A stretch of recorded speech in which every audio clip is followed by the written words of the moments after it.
If you haven't subscribed yet, now's the time. When the channel reaches 1,000 subscribers, I'll share a surprise story I prepared especially for you. The auction yard sat behind a feed store where the ground was packed hard from years of hooves and wheels.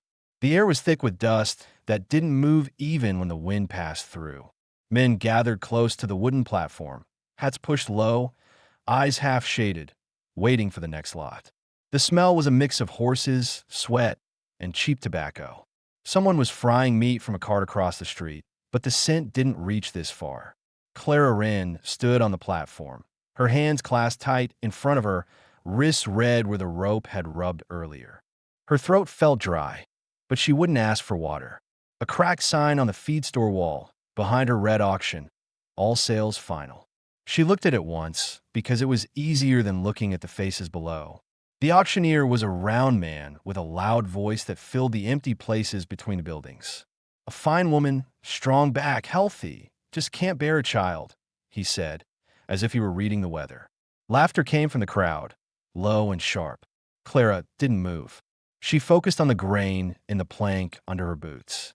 She hadn't slept in 2 nights. The ranch she'd worked and lived on had sold her off quietly after her husband died, the family saying there was no use feeding another mouth when there were no children to show for it. Her wedding ring had been taken off weeks ago, sold with his boots to pay for his funeral. Now, she had only the dress she wore and the small leather pouch tied to her belt that carried a button, a lock of hair, and a broken piece of comb. The first bid came from a man near the trough, drunk and grinning. The next came from a man who looked at her the way he'd look at a wagon he might need parts from. The bids were low. No one cared much. Then a man near the back stepped forward. He wasn't clean, but he wasn't careless either. His coat was dusty but mended, the color of the land itself.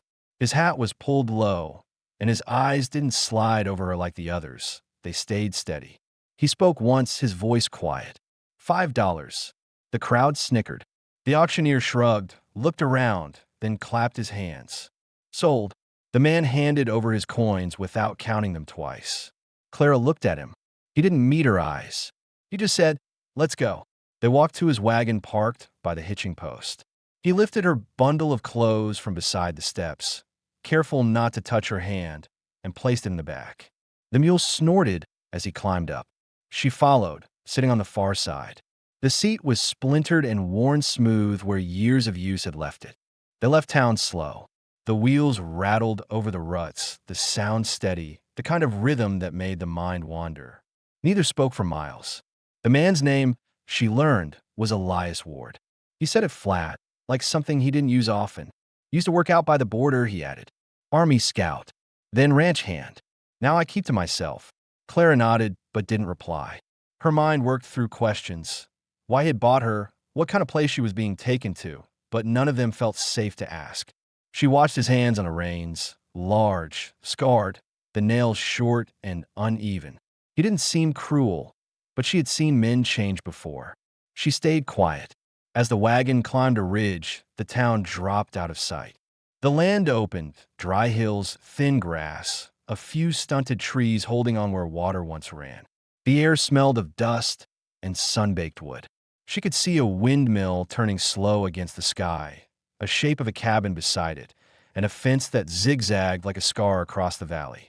Elias slowed the mule as they approached. "That's home," he said. The word home sounded like something he wasn't sure still belonged to him. He helped her down from the wagon, keeping a respectful distance. The cabin was plain. Unpainted boards, patched roof, small porch with 2 chairs. The door creaked when he opened it. Inside was a single room that smelled faintly of smoke and oil. There was a small stove, a table, 2 chairs, and a narrow bed pushed against the wall. A second door led to another small space. "You can take that room," he said, nodding to it. "There's water in the bucket outside. I'll fix a second lamp tomorrow." He set her bundle on the bed, then stepped back to give her space. Clara stood still, unsure what to say. Her throat tightened. "Why did you buy me?" she asked finally. Elias paused, jaw tensing. "Couldn't stand seeing what they'd do," he said. "Didn't seem right." She studied him, waiting for the rest. There was none. He took off his hat, rubbed the back of his neck, and went outside to tend the animals. Clara sat on the bed. The wood creaked under her weight. The quiet pressed in. For the first time since the day her husband died, there was no one giving her orders, but the freedom didn't feel like freedom. It felt like standing at the edge of something she couldn't name. Through the open door, she saw Elias at the trough, fixing a loose hinge on the gate. He worked slow and careful, the way someone does when they're used to fixing things that have already broken once. She realized then that he wasn't saving her. He was trying to make something right in a world that had stopped being right a long time ago. When the sun dropped behind the hills, the land turned copper and then gray. Clara lit the small oil lamp and watched its flame steady itself in the still air. She ate the bread and beans he had left on the table. They were cold but honest. Outside, Elias hammered a board into place until it was too dark to see. When he came in, he nodded to her once and said, "You'll be safe here." Then he took his blanket, spread it on the floor by the door, and lay down facing away. Clara lay awake long after, listening to the windmill creak and the distant sound of coyotes. Fear didn't leave her, but it had changed shape.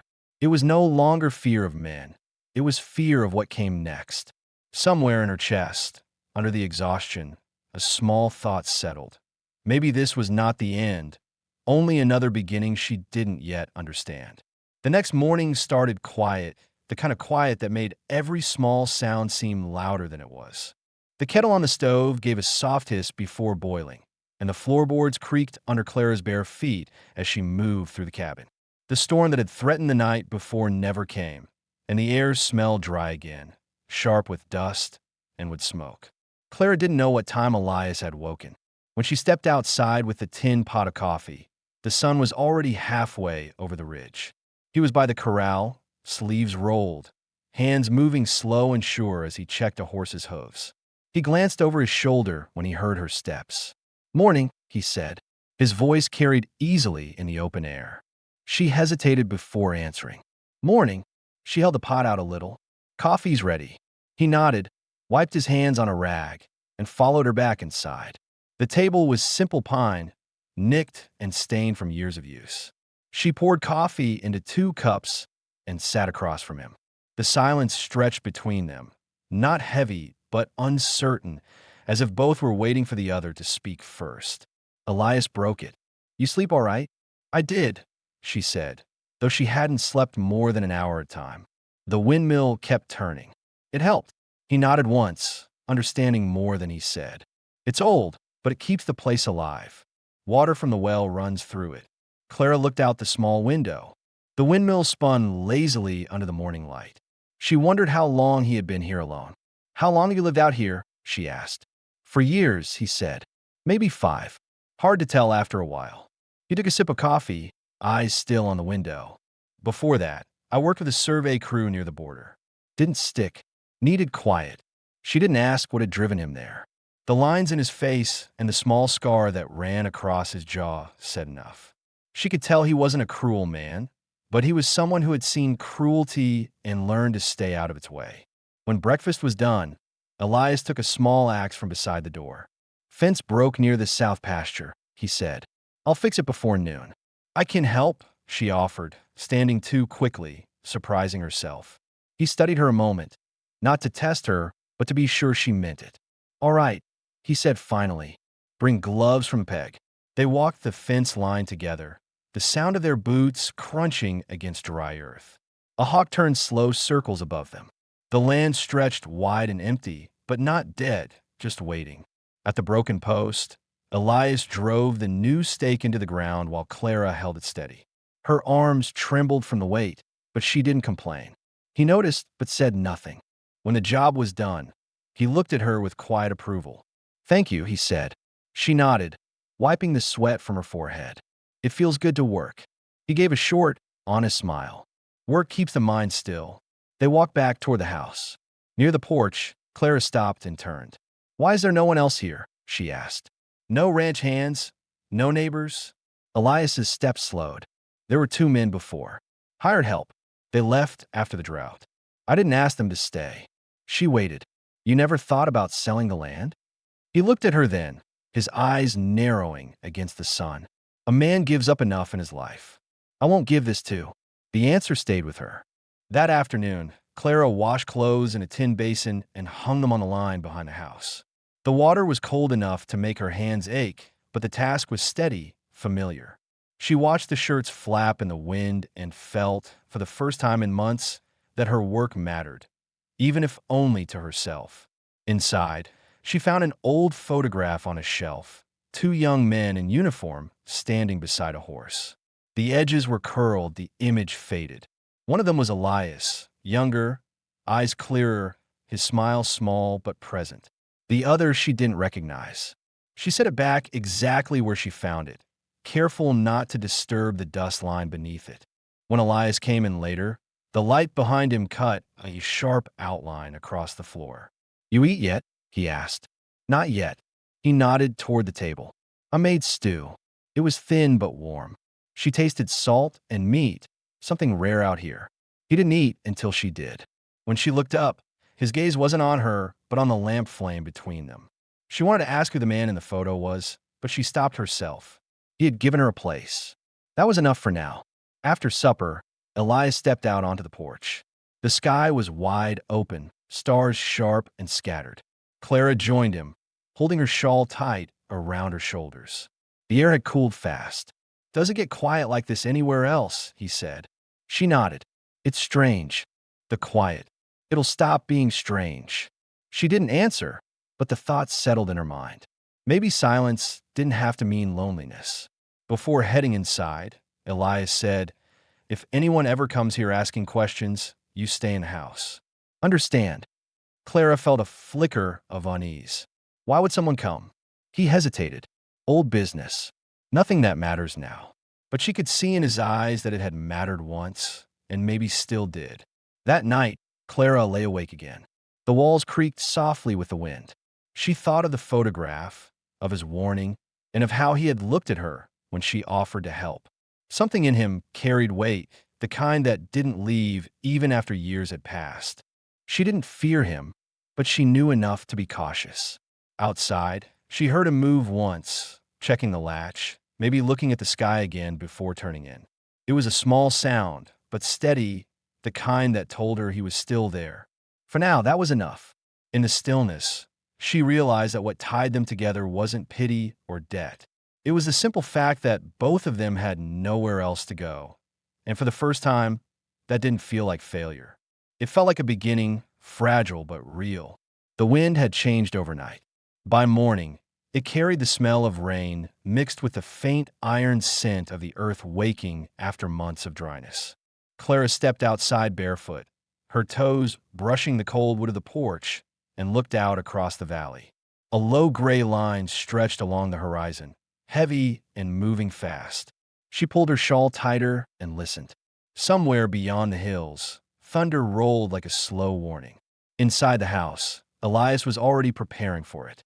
He checked the latch on a barn door, set extra feed for the mare, and carried a stack of dry firewood to the porch. His movements were steady, efficient, but Clara could tell from the way his jaw tightened that storms still made him tense. She wondered if it was from his days as a soldier or something that happened after. "You've seen worse?" she asked as he tied a rope across the water barrels to keep them from rolling. "Once," he said, not looking up, "back when I was stationed near the Pecos. Storm took half the camp. Men disappeared before morning." She didn't press for details. He didn't tell stories unless they mattered, and even then, they came out thin and stripped of drama. He had learned to leave out the kind of details that kept a person awake at night. By midday, the first wind hit the house hard enough to rattle the windows. Elias went out again to secure the gate. Clara followed, despite his protest. The sky had darkened fast, clouds thick as smoke. She could feel the electricity in the air, the sharp, restless tension before rain breaks loose. "Stay close," he said. "If it gets worse, we'll move the animals inside." When the rain came, it came all at once. The drops were thick and heavy, hitting the roof like thrown stones. Clara helped guide the mare and the two calves into the barn. The animals shifted nervously, hooves clattering against the floorboards. Lightning flashed, bright and colorless, lighting up every corner of the valley for a heartbeat before darkness returned. Elias climbed the loft ladder to brace a beam that had begun to shake. "Pass me that wedge," he shouted over the sound of the wind. Clara found it on the floor and handed it up, her fingers brushing his for a second, cold skin against calloused warmth. He hammered it into place, the noise cutting through the storm like a heartbeat. When it was done, they stayed inside until the thunder eased. Their clothes were soaked through, and the smell of wet earth mixed with the sharp scent of hay and sweat. Elias leaned against the stall door, breathing slow. Clara watched him for a long moment before speaking. "Why do you live so far from everyone?" she asked quietly. He took a while to answer. "I tried living close once. Didn't work out. Men don't forget who they fought with or against. You were in the war?" He nodded once. "Scout for a cavalry unit. We cleared settlements that didn't need clearing. After that, I came here. Easier to fix fences than people." His voice carried no pride, no bitterness, just a statement of fact. Claire wanted to ask what he meant by "didn't need clearing," but she didn't. She saw enough in his eyes, the hollow kind of guilt that didn't go away, the kind that sat quiet until storms like this brought it back to life. When the rain slowed, they went back to the house. Elias set his rifle by the door, the barrel wet and shining. Clara lit a fire, hands trembling only slightly from the cold. The flames caught quick, and warmth filled the room again. They sat near the hearth, each with a tin cup of coffee. Elias's coat hung by the fire to dry. Clara studied the scars on his knuckles, thin white lines that spoke of years of small battles. A man who had learned to survive by fixing, not by breaking. "You said you came here to be alone," she said finally. "But you bought me." He met her eyes for the first time since the storm began. "I didn't buy you. I freed you from them. What you do after that, stay or go, is up to you." Clara stared into the fire.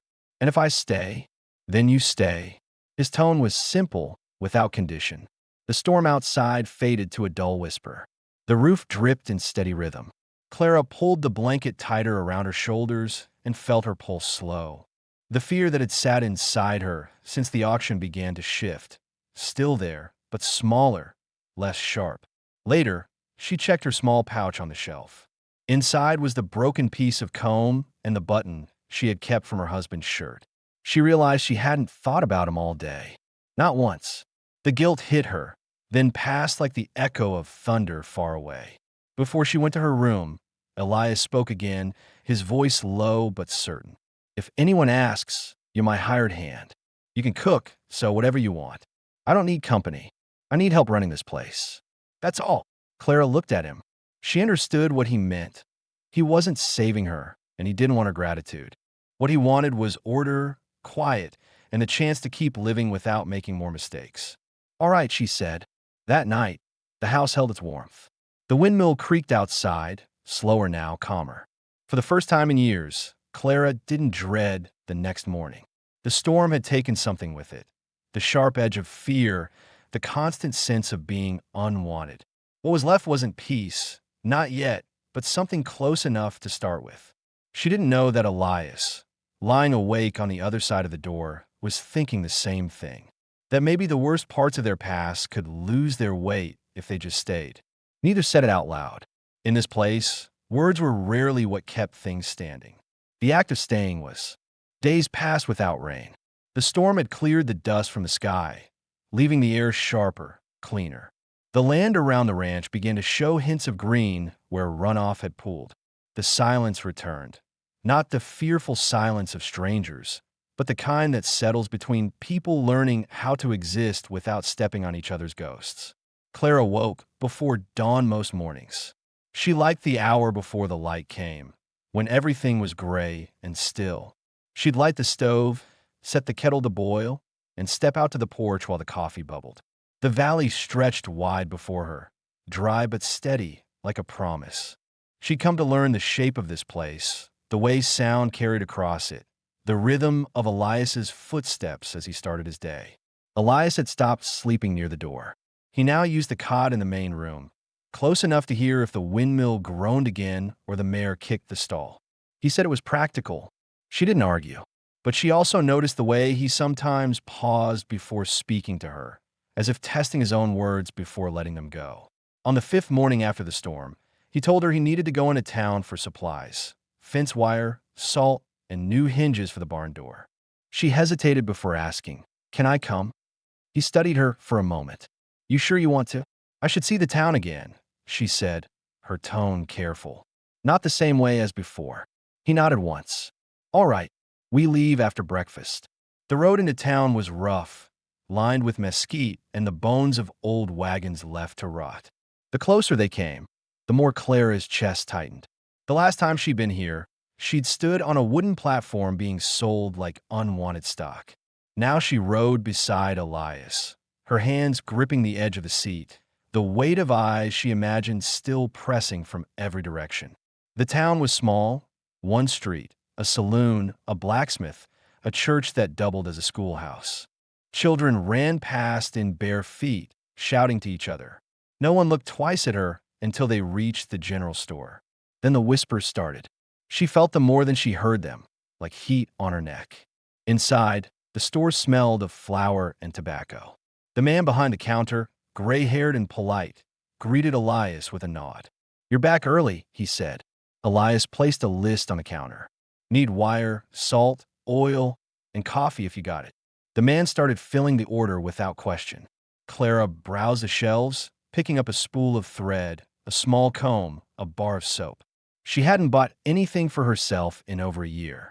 Her fingers shook slightly as she reached for a tin of sugar, not from fear, but from the strange feeling of permission.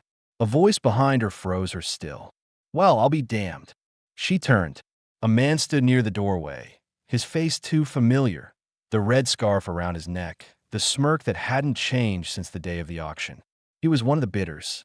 "Didn't think I'd see you walking free," he said loud enough for everyone to hear. "Guess the quiet rancher here got himself a bargain after all." The room went silent. Elias turned from the counter. His eyes found the man's without a word, steady and cold. He didn't raise his voice. "You're talking to a woman under my roof," he said. "Keep your mouth shut." The man's grin faltered. He glanced at the storekeeper, who looked down quickly and kept bagging supplies. No one spoke. The moment stretched tight, then broke when Elias picked up the bundles and walked out. Clara followed, her face pale, but her step sure. Outside, the sun was bright enough to sting her eyes. She took a breath that hurt her chest. Elias loaded the wagon without looking at her. When he finally spoke, his tone was level. "People here remember what's easy to remember. Don't carry it." She nodded, but part of her still trembled. Not from the words, but from the flash of anger she'd seen in Elias's face, the kind that came fast and died faster, leaving only silence behind. On the way back, the wagon hit a rut, and a small bag fell open. The spool of thread rolled near her foot. She picked it up and smiled faintly. "You didn't have to stand up for me." "I didn't stand up for you," he said. "I stood up because I've seen men like him before. They always think silence means permission. Thank you anyway." He didn't answer, but the line of his shoulders eased. When they returned, the ranch looked almost welcoming in the afternoon light. Clara unpacked the supplies, setting each item in its place with care. She realized that this simple order, the coffee tin, the folded flour sack, the oil lamp on its hook, was starting to feel like stability. That evening, she sat on the porch while Elias fixed a loose hinge on the barn. The sky glowed orange and pink before fading into violet. She spoke without turning toward him. "You said you came here because it was quiet. Do you ever wish for company?" He wiped his hands on a rag. "Company costs more than it's worth. Even the right kind." He didn't answer for a long time. When he did, his voice was lower. "I don't know the right kind anymore." Clara looked down at her hands. "Maybe it's not about the kind. Maybe it's about whether it stays." Elias paused, his hammer still in midair. He looked at her then, really looked. "You plan to stay?" She held his gaze for the first time since they'd met. "I think I already am." He nodded once, as if something settled between them that didn't need explaining. Later that night, while Elias slept, Clara sat at the table mending a tear in his shirt. The stitches were small, neat, careful. It wasn't gratitude driving her hands.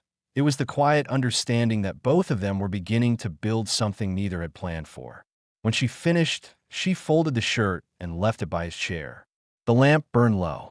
Outside, The windmill turned slow and steady, creaking like a heartbeat in the dark.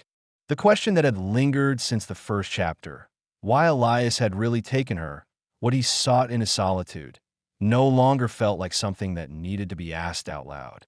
She could see it now in his gestures, his silence, the way he fixed things not to make them perfect, but to keep them standing.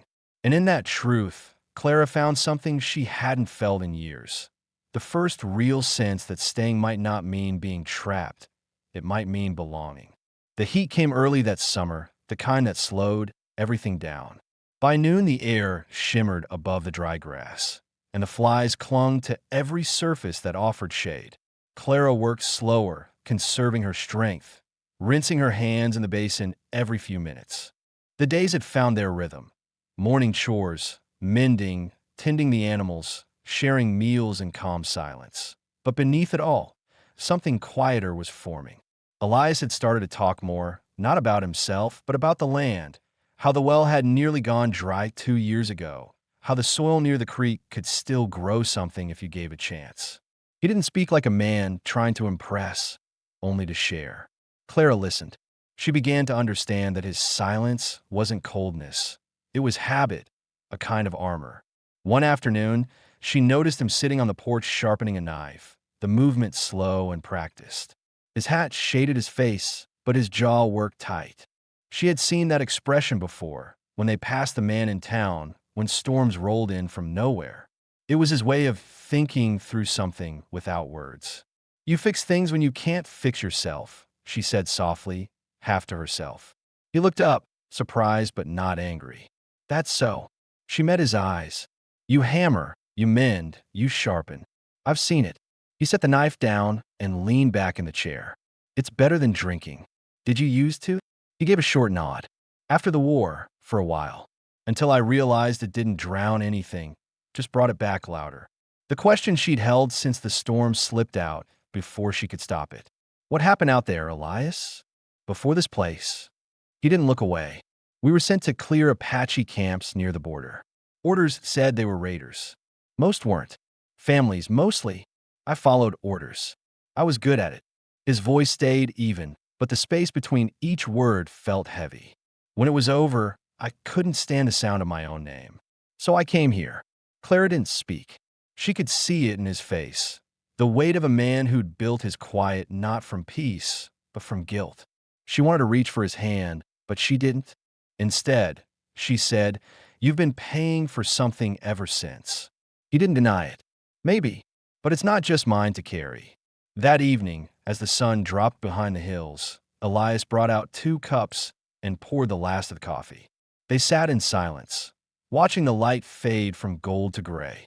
He said, almost to himself, "You didn't ask what became of your husband's land." "I sold it," she said. "Or rather, his family did. I never saw a cent. They said a barren woman had no place holding on to property. They told me to take what I could carry." Elias nodded slowly. "That's when they put you up for sale?" "Yes." Her voice held no tremor now, just truth. "They said someone might still find use for me." He looked at her for a long moment, not out of pity, but with understanding. "You deserved better. So did you." The air between them settled. Neither said more. The distance that had existed since the auction had changed shape. It wasn't gone, but it was no longer made of fear. It was something like respect, and maybe something waiting to become more. Later that night, the sound of footsteps woke Clara. She rose, heart pounding, and reached for the oil lamp.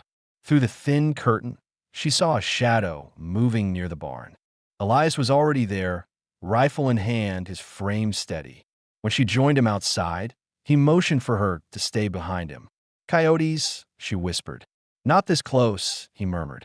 A faint sound came from the dark corner, near the trough, small, uneven breaths. Elias stepped closer and lowered the rifle. "It's a boy," he said quietly. Clara moved beside him. The child couldn't have been more than 10. His clothes were torn, his face streaked with dirt, lips cracked from thirst. He looked ready to bolt, but too weak to run. Elias crouched down. "You alone?" The boy nodded once, slow. Clara knelt too, her voice gentle. "Come inside. You need water." He hesitated, looking between them. Something in her tone, soft but sure, made him trust. He followed. Inside, Clara brought him a cup of water and half a piece of bread. He ate without speaking, careful and fast, as if afraid it might vanish. When he finished, his eyes started to close on their own. "Where are your people?" Elias asked quietly. The boy's voice was hoarse. "Wagon overturned. North Trail. Everyone gone."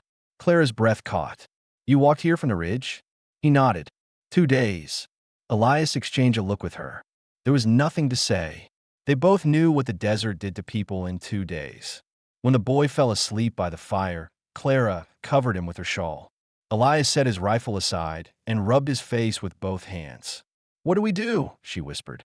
He stared into the flames. "We keep him alive. For now, that's enough." The next morning, the boy woke to the smell of coffee and bread. His eyes darted around, confused. Clara smiled faintly. "You're safe." He looked down at the cup she handed him. "I can work," he said quickly. "I don't need charity." Elias grunted softly, almost amused. "Work's easy to find around here. You'll earn your meals." Clara knelt beside him. "What's your name?" "Tom," he said after a pause. "Well, Tom," she said, "welcome home." Elias looked up at her when she said it. The word hung in the air, carrying more meaning than either of them was ready to unpack. By noon, Tom was following Elias around the yard, asking questions about the horses. Elias answered most of them. Clara watched from the porch, realizing that something had shifted, not just for the boy, but for them all. The story had started with two broken people surviving side by side, but now, for the first time, there was someone depending on them. And in that quiet responsibility, the house felt more alive. The silence between Elias and Clara began to hold warmth instead of distance.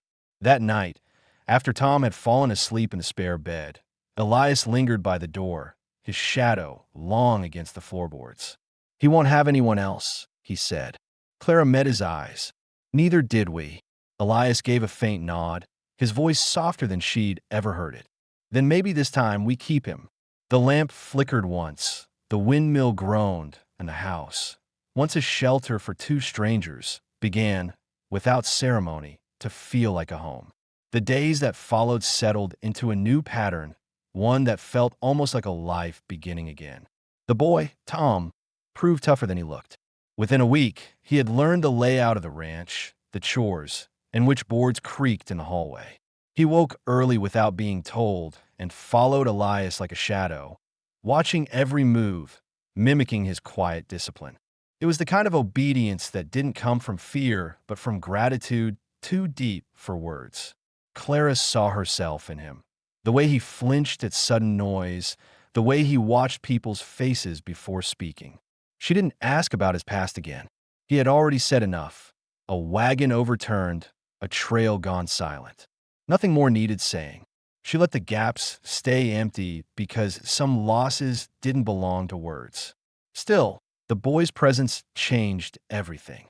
Meals were no longer eaten in silence. Elias began to speak more often at the table, asking Tom about the fences, the horses, how much grain was left. Clara noticed that his tone softened when he spoke to the boy. It was not the distant kindness he'd shown her in the beginning. It was real, protective. She also noticed the way Tom watched him, not as a stranger, but as someone learning what a man could be when he wasn't cruel. One evening, Tom sat by the fire carving a piece of wood with Elias's old pocket knife. Clara folded clothes near the hearth, listening to the scrape of blade against pine. "What are you making?" she asked.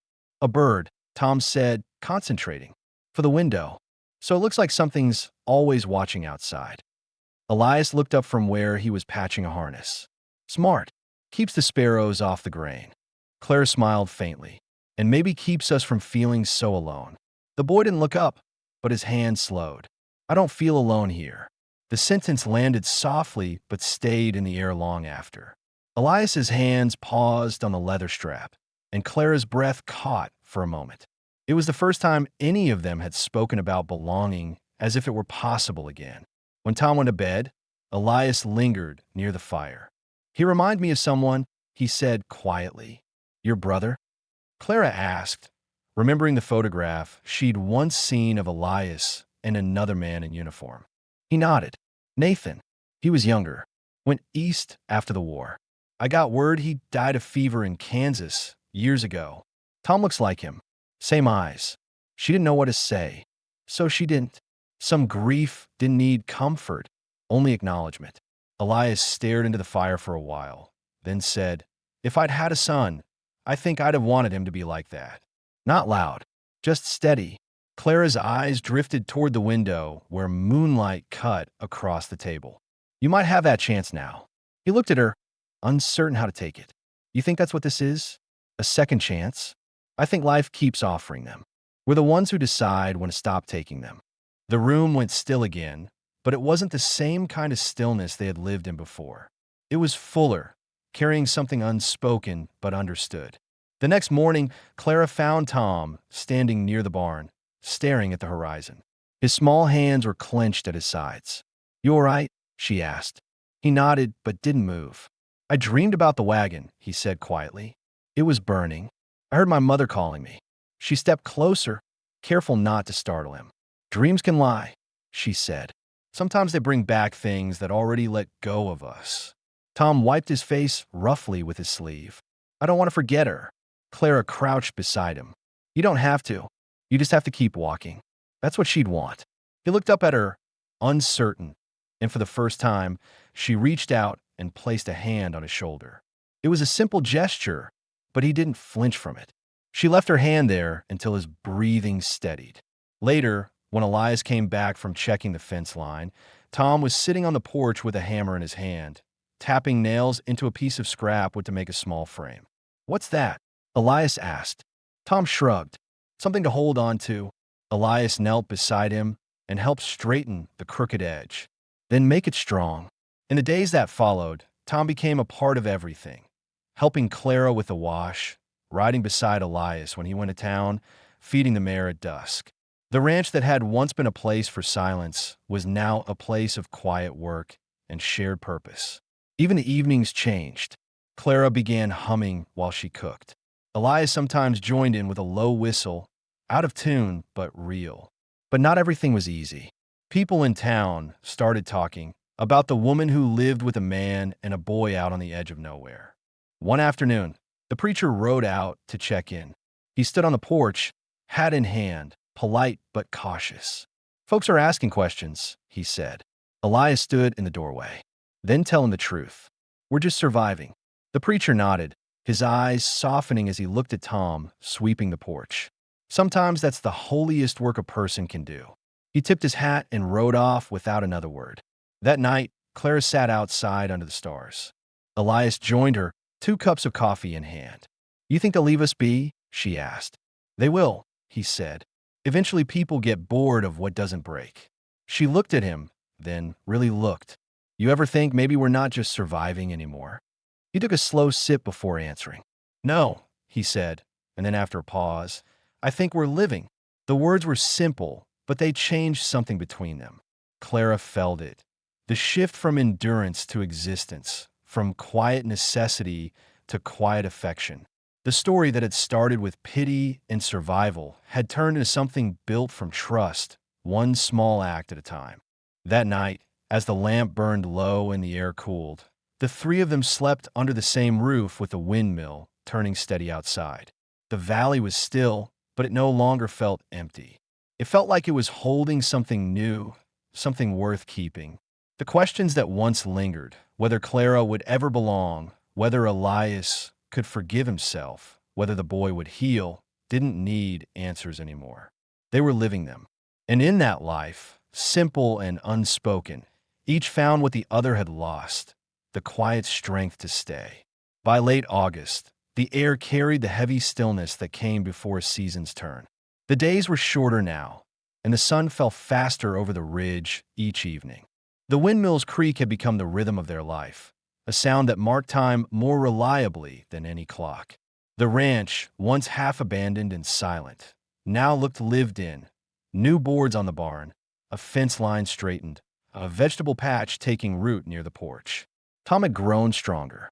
His shoulders had started to fill out, and there was color in his cheeks again. Most days, he worked alongside Elias, learning the small rituals that made a ranch survive. Checking the well, oiling saddles, patching leather, and keeping watch for snakes near the creek. Clara watched them often, the way the boy's quick energy seemed to pull something lighter out of Elias, something she hadn't seen in him before.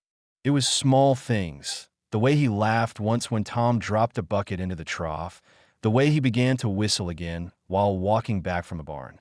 Life, though still quiet, had shape and rhythm. Yet, every piece in that country came with a shadow. It was a Wednesday when the first rider came down from town. The dust cloud rose behind him before the sound reached the yard. Elias stepped out from the barn, his hand resting on the doorframe. Clara came to the porch, drying her hands on her apron. Tom stopped what he was doing near the fence, eyes squinting against the sun. The rider slowed near the trough. It was the sheriff, a stout man with a trimmed beard and a kind face that had seen too many lies. "Morning," he said, tipping his hat. "Heard you've taken in a boy." Elias didn't move closer. "We have. Town's talking. A family up north went missing near the river last month. Folks been wondering if the boy might belong to them." Tom froze where he stood. Clara stepped forward. "His name's Tom," she said softly. "He came from the North Ridge. He walked here alone." The sheriff nodded. "I figured as much. There's been no claims, no search party. Still, I got to ask some questions." Elias gestured toward the porch, then asked. The sheriff dismounted, dusted off his coat, and took a seat on the step. He looked at Tom gently. "You remember the wagon? You said it overturned." Tom's voice was small but steady. "Yes, sir. The river took it." The sheriff sighed. "That's what I thought. You can rest easy, son. There's no one left to claim you but these folks." Tom looked at Elias, uncertain what that meant. Elias nodded once. "Then that's settled." The sheriff reached into his coat and pulled out a folded sheet of paper. "There's a way to make it official," he said. "I'll send the preacher with the forms. Don't cost anything. Town's rules are different than the law, but both agree on one thing. If a child finds a home, it ought to stay that way." Clara thanked him quietly. Elias shook the man's hand, and the sheriff rode off the way he came, leaving behind a small trail of dust and the sound of the wind. That night, the ranch felt unusually still. Clara set out 3 plates, but no one spoke much. Tom kept looking between them, unsure of what to say. After supper, he finally asked, "Does that mean I belong here now?" Elias looked at him over the rim of his cup. "You already did." Clara smiled, her eyes softening. "Now the town just knows it too." Tom nodded, the relief almost too big for his small frame. He leaned back in his chair, the first easy smile they'd seen from him spreading across his face. When he went to bed, Clara and Elias stayed by the fire. The papers would come in a few days, but they both knew the bond had already been sealed by something stronger than ink. Elias poked at the fire with a stick. "You think it's right, taking him in like this?" Clara turned to him. "He found us, Elias. Maybe that's reason enough." He nodded slowly. "It's strange. For years, I thought the worst thing a man could do was bring people close. Now I'm not sure the opposite isn't worse." She studied him, the lines on his face, the way the firelight cut through the gray in his beard. "You've changed," she said quietly. He met her gaze. "So have you." For the first time, neither looked away. The following days passed with the same calm steadiness, but the mood around the house shifted. There was laughter now, small, genuine bursts of it. Tom sang to himself while feeding the hens, and Clara hummed as she worked, something she hadn't done since before her husband died. Elias, though still the same quiet man, started staying closer to the porch in the evenings instead of vanishing into the barn until dark. When the preacher arrived with the papers, it was early afternoon. He came on horseback, dust settling on his coat. He greeted them all with a warm smile. "It's not often I get to deliver good news," he said. "Let's do this proper." They gathered at the table inside. The preacher read each line slowly. Tom fidgeted, his hands tight in his lap. When it was time to sign, Elias took the pen first. His handwriting was rough, the letters heavy but clear. Clara's was neat, precise. The preacher handed the pen to Tom. The boy hesitated, then printed his name carefully, Tom, his small hand pressing hard enough to tear the paper a little. When it was done, the preacher folded the paper and sealed it with a small mark. "That's it," he said. "You're a family now. By town law and God's grace both." Elias thanked him, but Clara saw something flicker in his expression, a mix of disbelief and quiet pride. After the preacher left, they stood outside together, the sun low and red behind them. Tom kicked at the dirt, pretending not to notice the way both adults looked at him with something like love.